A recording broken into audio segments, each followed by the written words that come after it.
और ये बड़ी खबर पर वापस हम लगातार लौट के आज आ चुके हैं। अनमोल को 11 दिनों की एनआईए रिमांड में भेजा गया है।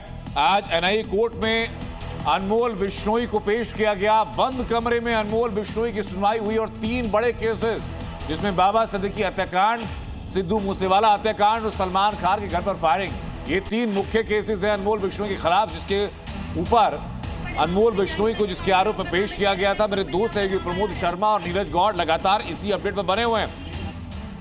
नीरज इस वक्त वहां एनआईए कोर्ट के बाहर हैं, जहां से अनमोल बिश्नोई को लेकर के जाएंगे। प्रमोद शर्मा तकनीकी जानकारी आपको दे रहे हैं और ये अनमोल बिश्नोई की तस्वीरें आपको दिखा रहे हैं। कल ही अमेरिका से अनमोल बिश्नोई को लेकर के आया गया था। अनमोल बिश्नोई के ऊपर भारत की तरफ से रेड कॉर्नर नोटिस जारी किया गया था। अमेरिकी एजेंसी से संपर्क किया गया। हालांकि अनमोल बिश्नोई अमेरिका में अवैध रूप से रह रहा था, इसलिए भी वहां से उसका एक्सट्रेडिशन किया गया। उसी वक्त भारतीय एजेंसीज ने अप्रोच किया और अनमोल को भारत वापस लेकर के आई। उसके ऊपर दर्ज आपराधिक मुकदमों में उसकी सुनवाई करवाने के लिए आज सुबह ही दिल्ली एयरपोर्ट से अनमोल को लेकर के आया गया था।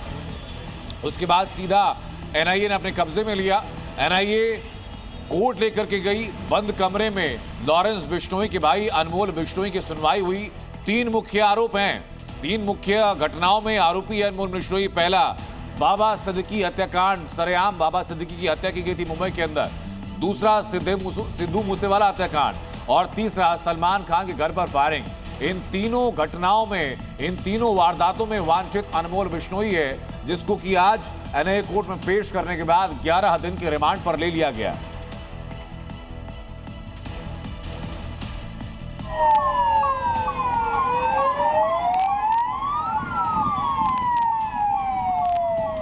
ये कल राजनीति में आपको हमने बताया था कि अनमोल बिश्नोई को अमेरिका से भारत वापस लेकर के आया जा रहा है। उसके लगभग 21 घंटों के बाद अनमोल बिश्नोई को भारत लेकर के आ लिया गया और अब अनमोल बिश्नोई को कोर्ट में पेश करने के बाद सीधा रिमांड के लिए वापस ले जाते हुए, अब देखिए कड़ी सुरक्षा के बीच अनमोल बिश्नोई को लेकर के आया। अनमोल बिश्नोई लॉरेंस बिश्नोई का भाई, लॉरेंस बिश्नोई जो कि गुजरात की साबरमती जेल में बंद है, जिस जेल से कल खबर भी आई थी कि वहां दिल्ली धमाके के एक आरोपी की पिटाई हुई है। और मेरे सहयोगी नीरज गौड़ लगातार मेरे साथ बने हुए। नीरज, जरा तस्वीरें वहां की दिखाइए और बताइए कि पेशी के बाद अब और आगे क्या अपडेट्स हैं।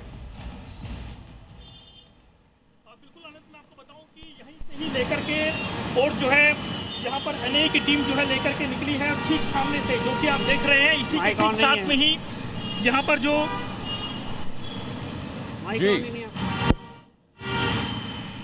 जी बिल्कुल, मैं आपको बताऊं कि अभी कुछ देर पहले ही यहाँ से एनआईए की टीम जो है अनमोल बिश्नोई को यहाँ से लेकर के निकली है और इसी के साथ ही अब उसे जो है एनआईए के हेडक्वार्टर जो है लेकर के जाया जा रहा है। और इसी के साथ अब करीब 11 दिनों का जो रिमांड है वो मिला है एनआईए को। एक लंबी पूछताछ जो है वो की जाएगी और इसी के साथ इस पूरे मामले में जो कि पूरा नेक्सस चल रहा था भारत में कि आखिरकार किस तरीके से जो बड़े कारोबारी हैं, और इसी के साथ में सिद्धू मूसेवाला हत्याकांड का आरोप इस पे लगा था अनमोल बिश्नोई पे, और इसी के साथ जो कि बाबा सिद्दीकी हत्याकांड हुआ था, और इसी के साथ सलमान खान के घर के बाहर जो फायरिंग की गई थी उसमें भी इसी का नाम निकल करके सामने आया था। और करीबन मैं आपको बताऊं कि 1.5 घंटे तक ये जो है कोर्ट में रहा। उसके बाद में एनआईए के अधिकारियों ने अपनी सारी दलीलें रखी। और बिल्कुल नीरज, मैं लौटूंगा आपके पास अपडेट्स के लिए।